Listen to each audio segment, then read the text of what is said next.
Es war eine liebe Zeit, die gute alte Zeit vor Anno 14. In Bayern gleich gar. Damals hat noch seine königliche Hoheit der Herr Prinzregent regiert. Ein kunstsinniger Monarch, denn der König war schwermütig. Das Bier war noch dunkel und die Menschen waren typisch. Die Burschen schneidig, die Dirndl sittsam und die Honoratioren ein bisschen vornehm und ein bisschen leger. Es war halt noch vieles in Ordnung damals. Denn für Ordnung und Ruhe sorgte die Gendarmerie und für die Gerechtigkeit das königliche Amtsgericht. Sie werden es nicht für möglich halten, worüber heute prozessiert wird. Wegen Körperverletzung und Sachbeschädigung formuliert zwar recht alltäglich die Anklageschrift. In Wirklichkeit aber spielen mit ein Gastwirt, ein Tierarzt, ein Gerbergeselle und im Hintergrund sogar seine Hochwürden, der geistliche Herr Rat und Stadtpfarrer von Gaisbach. Und schließlich noch die wissenschaftliche Naturforschung. Sie sind ja so viel schlecht von die Herrn Bürger von Gaisbach. Ich hab das den Herrn Stadtpfarrer schon oft gesagt. Hochwürden, sag ich. Über das Gaisbach bricht eines Tages ein Strafgericht herein. Dieses ewige Wirtshaus sitzen und Bier trinken lässt sich der Himmel auf die Dauer nicht gefallen. Und jetzt haben wir's. Ein Gottesläster ist aufgestanden. Der Ketzer hat uns heimgesucht. Na, ich laufe auf und davon. Pass auf. Halt die Beißzunge. Mach mir den Gangerl schon nicht so schlecht. Der Mann ist meine erste Kundschaft. Und gescheit ist er auch. Jawohl. Der hat gar nicht so Unrecht mit seinen Affen. Was meinen Sie, Herr Oberlehrer? Manchmal glaube ich das aufs Wort, dass der Mensch vom Affen abstammt. Marent Josef, ja, da ist er schon wieder einer angesteckt. Die Wissenschaft lässt sich nicht aufhalten. Ob sich die Forschung allerdings eines ungebildeten Gastwirts bedienen wird, das möchte ich denn doch bezweifeln. Sehr richtig. Der Mann ist entweder vom Teufel besessen oder er spinnt. Lass doch dem Gangerl schon in Ruhe. Der hat sein Lehrgeld nur gezahlt. Ach, geh, dem ist ja noch viel zu wenig passiert. Es klangt. Lassen Sie ihn einen Arm brechen und ins linke Ohrwaschel reinbeißen, hä? Und in die Nasen hat er ihn auch gezwickt. Und der Maske kam ihm aufgehört auf den Kopf. Und erst der Schaden in der Wirtsstuben. 16 Teller, 3 Stühle und 24 Bierglasel sind kaputt. Sehr richtig. Der Herr Gangerl ist ein Märtyrer der Wissenschaft. Ja, schauen Sie doch meinen Mann nur an, Herr Rat. Darf man denn einem Menschen so zurichten? Ja, wenn ich nicht dazwischen gefahren wäre, da hätte der Grobian meinen Schorsche glatt erschlagen. Wir sind ein anständiges, friedliches Gastwirts-Ehepaar. Bei uns kriegt man, was ums Eck geht. Das ist bekannt in der ganzen Stadt.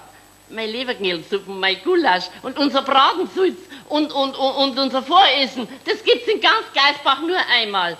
Da haben sich der Herr Rat ja auch schon selber davon überzeugt. Ja, gewiss, Frau Klägerin, das bestätige ich Ihnen gerne. Indessen... Und im Voressen hat's Kudeln drin. Ruhe da hinten! Ja, mein Bratensulz ist besser. Die Stimme kenne, da brauchen wir gar nicht erst umdrehen, dass es da Gnäll wird, der unverschämte Mensch, der... Ja, halt die zurück. Himmel, Donnerwetter, Ruhe! Noch ein Zwischenruf, ich lasse den Saal räumen. Und Sie, Frau Klägerin, Sie kommen jetzt zur Sache. Übergehen Sie Ihre gewiss sehr attraktive Speisekarte und erzählen Sie von Ihrem Herrn Gemahl, wenn er dazu schon selber nicht in der Lage ist, beziehungsweise wenn er nicht reden will. Ja, Herr Rat, eigentlich bin ich recht zufrieden mit meinem Ehegemahl. So. Ja. Und auch seine Idee mit seinen Affen, die ist gar nicht so dumm. Denn seit der Herr Pfarrer gegen ihn zu predigen angefangen hat, da ist bei uns das Geschäft immer besser gegangen, ja. Sogar an ganz gewöhnlichen Werktag haben wir das stumm voller Gäste gehabt. Ja, und die haben diskutiert und disputiert und debattiert. Also wie bis um 12 Uhr in der Nacht, ob der Mensch vom Affen abstammt oder nicht. Ja, also Ruhe, davon bitte nun kein Wort mehr, gell, darüber wird in diesem Prozess nicht verhandelt. Sie klagen hier lediglich wegen vorsätzlicher, gefährlicher Körperverletzung, wegen Sachbeschädigung. Beweisen Sie mir die Täterschaft der beiden Angeklagten. Ja, aber Herr Rat, schauen Sie doch gerade einen Schorschi an. Das ist wohl eine vorsätzliche Körperverletzung. Aber da braucht man doch keine weiteren Beweise mehr, meine. Lass mich auch was sagen, Josephine. Der heutige Mensch, mir Forscher sagen, der Homo Sapiens. nicht wahr, ist nichts weiteres als wie ein weiterentwickelter Aff. Zum Beispiel ein Schimpanserl oder ein kleiner Gorilla. Infolgedessen... Gehört's doch auf, Forscher nennen Sie sich. Für mich sind Sie immer noch der Gangerlwirt, nicht? Das spielt keine Rolle. Mich interessiert die Geschichte jetzt seit 3 Jahren bereits und ich habe mir ein Buch schicken lassen, wo dies alles drinsteht. Wenn's einen Affen von seinem Urwald rauslockst, dann wird er mit der Zeit ein Mensch. Ruhe, Herr Gangl, das sind doch alles verrückte Hirn-Dings, also Spinnereien. Sowas glauben Sie doch nicht im Ernst. Ich glaub's nicht. Ich weiß es. Ich habe mehrere so Bilder und Fotografien von solchen Affen, von Schimpansen zum Beispiel und von Gorilla. Sie, da fehlt's fei gar nicht weit. Sie, das ist fei beinahe gotteslästerlich, was Sie da alles daherschwätzen. Das ist nicht gotteslästerlich. Die Wissenschaft lässt sich sogar von unserem geistlichen Herrn Rat nicht bremsen. Offensichtlich sind Sie noch stolz drauf, dass Sie unseren hochwürdigen Herrn Stadtpfarrer fortwährend durch Ihre saudummen Reden geärgert haben. Es hilft nichts. Er kann die Wissenschaft nicht bremsen. Aber Gankerl, jetzt hörst doch endlich einmal mit diesem Schmarrn auf. Ich war doch früher einmal ein ganz vernünftiger Mensch. Na, das stimmt. Wir stammen allesamt vom Affen ab. Sie auch, Herr Rat. Und der Herr Pfarrer auch. Sie, jetzt reicht's mir aber, gell? Ich sitze hier nicht als Privatmann, sondern im Namen seiner Majestät des Königs, beziehungsweise seiner königlichen Hoheit des Herrn Prinzregenten. Und dem bayerischen Königshaus werden Sie doch hoffentlich keinen Gorilla als Urahn anhängen wollen, hä? Ja, also bitte schön, Herr Rat, jetzt tun's aber dem Schorsche bitte nicht unrecht, gell? Ja, also jetzt muss ich die Wahrheit sagen. Der Herr Pfarrer hat angefangen. Erst hat er uns den Kolpingball genommen und hat ihn zum Gnädelwirt geschickt. Verlegt für mich, nicht wahr? Und weil mein Mann mit seinen Affen die Jugend verdirbt, hat er gesagt, der Herr Pfarrer. Und hernach, da hat er uns auch noch die Burschen genommen. Die dürfen jetzt bei uns auch nicht mehr Theater spielen. Die hat er zum grünen Baum geschickt, ja. Sagen Sie mal selber, Herr Rat, ist denn sowas noch christlich? Ja, Schluss jetzt damit. Schildern Sie uns den Hergang der Rauferei und wer Ihren Herrn Gemahl verwundet hat. Ja, also, es war an Michaeli. Also heute genau vor 14 Tagen. Um 3 Uhr Nachmittag ist der Herr Tierarzt gekommen. Ganz aufgeregt war er und hat gesagt, Gangerl, hat er gesagt, jetzt wäre da der Aff. Gerade haben wir ihn am Bahnhof unten ausgeladen, ja. Und pumperlgesund ist er, der Aff, hat er gesagt, ja. Und er fühlt sich in seiner Schweinesteigen recht pudelwohl.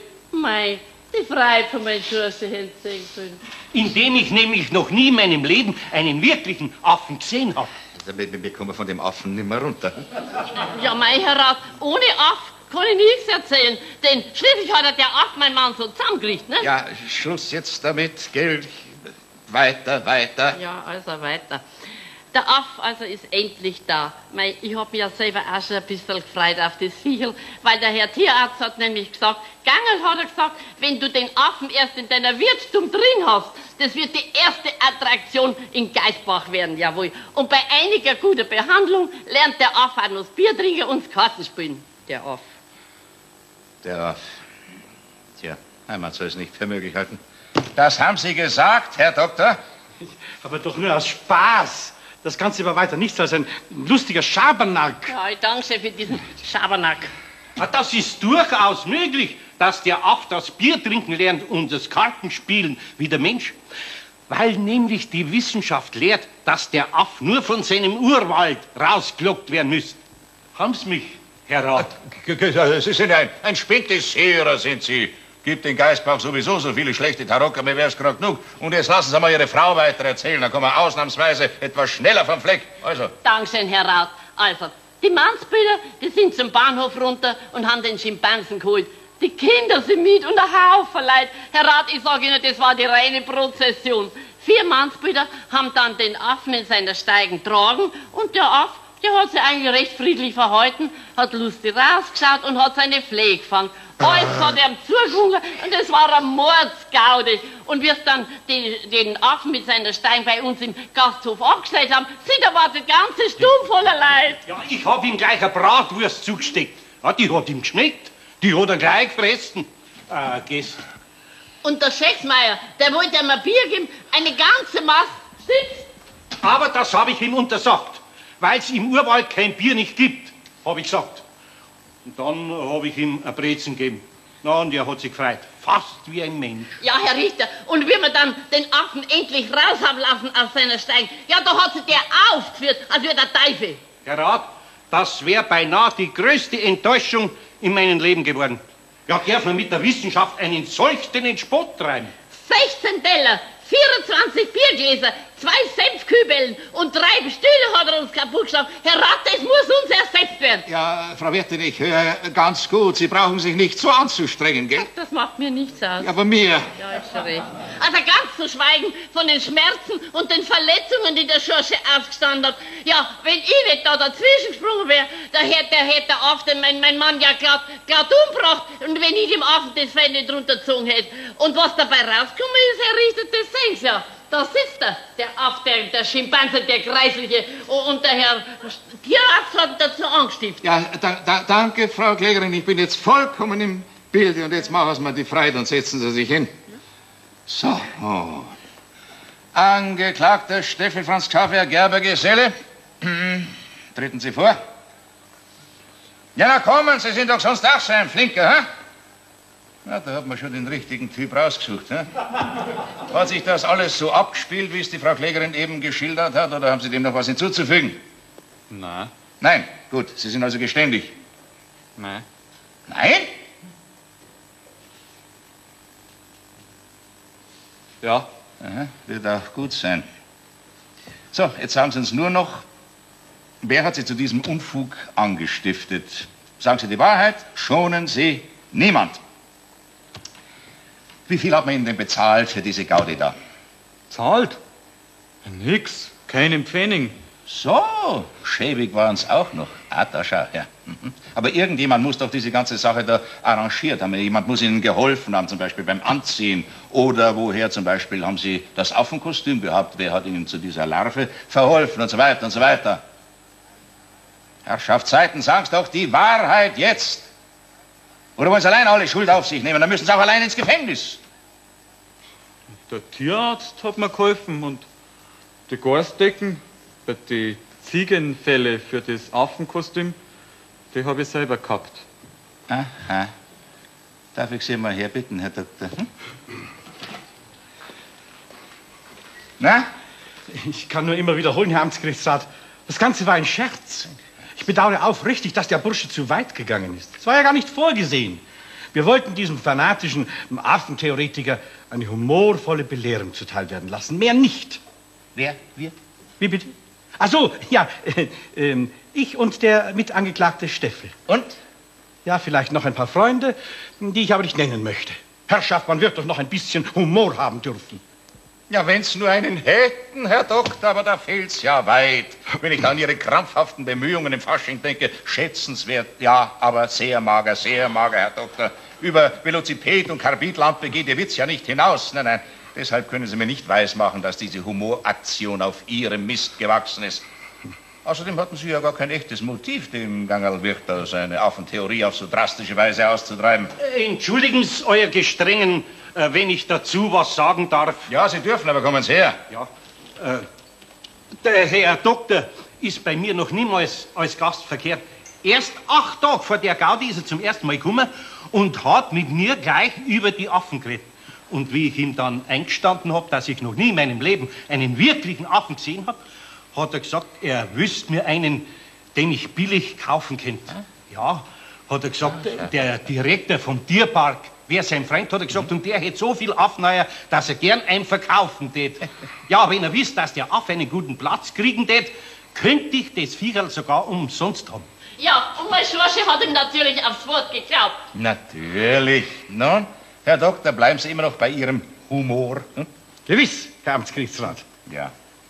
Und Sie, Steffel, fallen Ihnen immer noch keine Namen ein? Himmel, Donnerwetter, noch einmal, wer steckt denn nun eigentlich dahinter? Meine Herren, jetzt reden Sie endlich, sonst geht's Ihnen schlecht. Herr Amtsgerichtsrat, schuld allein ist der Steffel Xaver. Er hätte mäßiger randalieren müssen.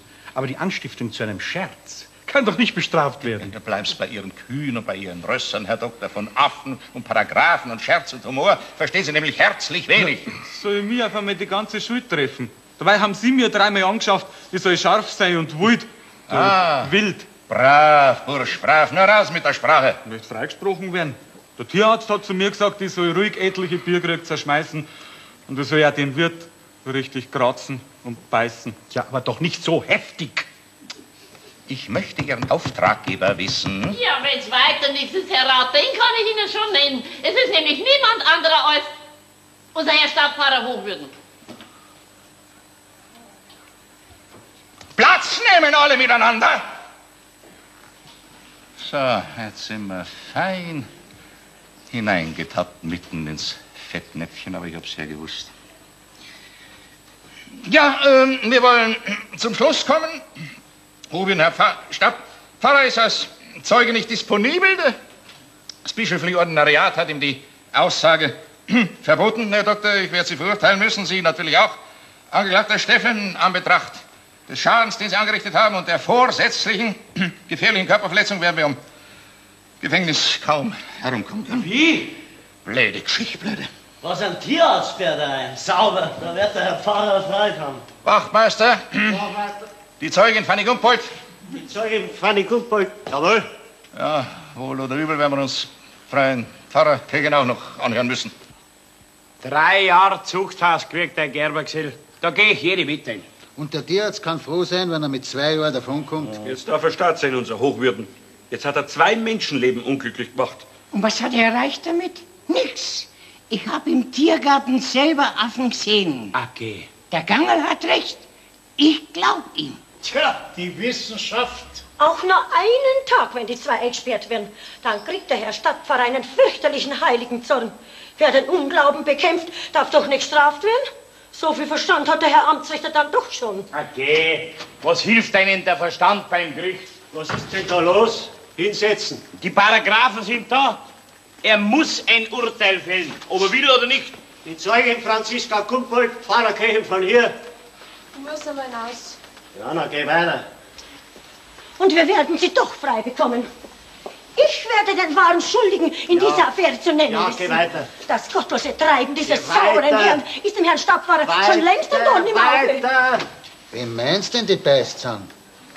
Also ich glaub, den Herrn Ökonomierat. Sie essen ja halt gar nichts. Schmeckt's Ihnen nicht, Hochwürden? Nein, überhaupt nicht. Jetzt bin ich glatt geliefert. Das bischöfliche Ordinariat hat mir einen saugroben Brief geschrieben. Ich soll solche Spassetteln sein lassen. Die haben eine Ahnung von der heutigen Seelsorge. Es hilft mir nur noch das Gebet. Weil mir auch alten Trottel nichts mehr einfallen will. Ja, die studierten Köpfe. Meine Ochsen tun sich da leichter mit der Kopfarbeit. Weil das Fleisch ist eiskalt. Bring uns ein warmes. Ja, ist schon recht. Wir legen Revision ein, lassen den Gangerl seinen Arm untersuchen, ob der überhaupt gebrochen war. Der Bader, das ist auch so ein Affenanhänger. Der zählt nicht als Sachverständiger. Nein, also es darf zu keiner zweiten Instanz kommen. Da schreibt mir der Generalvikar noch einmal so einen Brief. Unser Amtsrichter ist doch mit dir auf die Schule gegangen. Ein Schulfreund lässt den anderen nicht hängen. Hab doch mehr Vertrauen zu deinem Jugendfreund. Nein, da geht nichts mehr. Er hat mir gestern die kalte Schulter gezeigt. Hast du nicht abschreiben lassen damals in der Schule?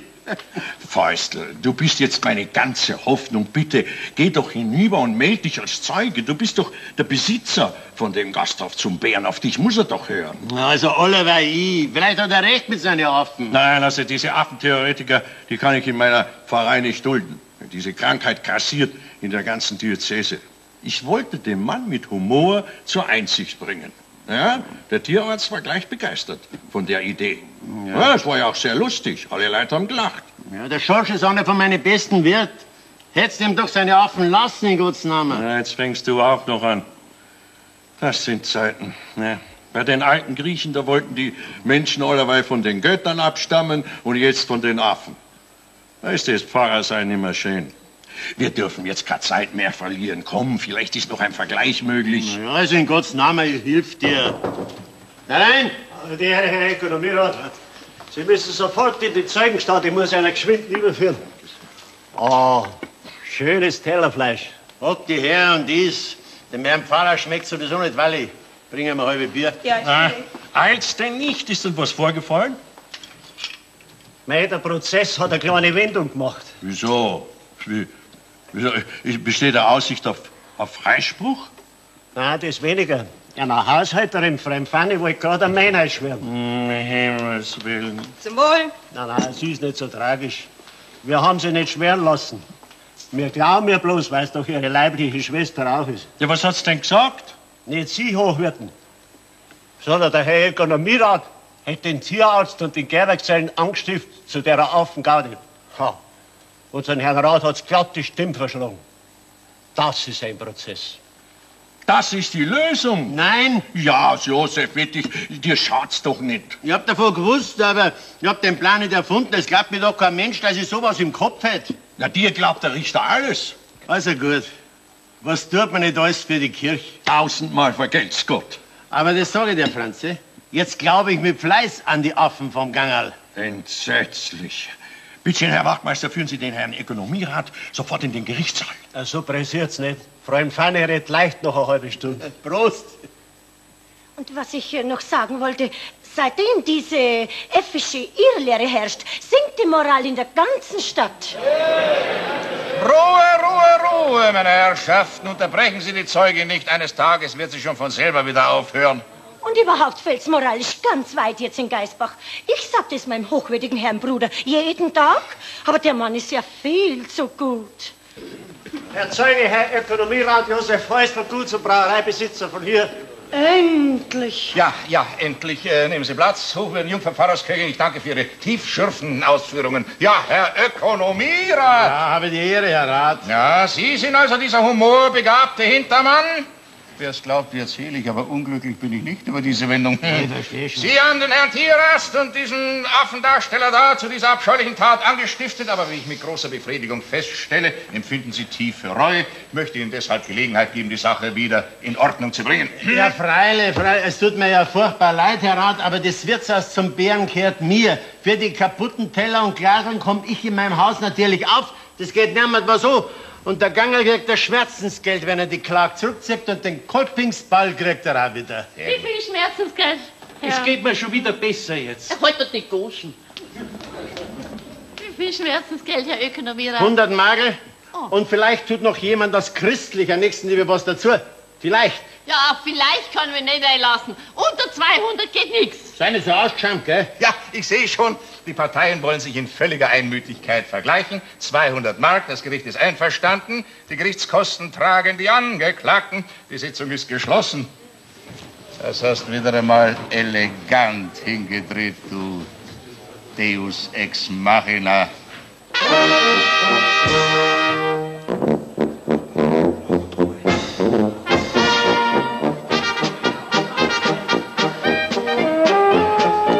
Das Leben geht weiter, ob Freispruch oder Zuchthaus, auch in der guten alten Zeit. Und auf die Guillotine hat unser alter Herr Rat niemanden geschickt. Herr Staatsanwalt, das mit den Affen, das ist gar nicht so aus der Luft gegriffen. Ja, die ganze Stadt spricht schon davon. Ich kann das Wort Affe nicht mehr hören. Was sagen Sie, Herr Amtsgerichtsrat? Ja, ich kann da noch wenig dazu sagen. Ich muss mich erst ein bisschen informieren bei Darwin. Naja, also man hat dann Prost auf die Affen, ne? Prost. Eine liebe Zeit, trotz der Vorkommnisse, menschlich alt. Und darum kommt es immer wieder zu diesen Szenen im königlich bayerischen Amtskirchen.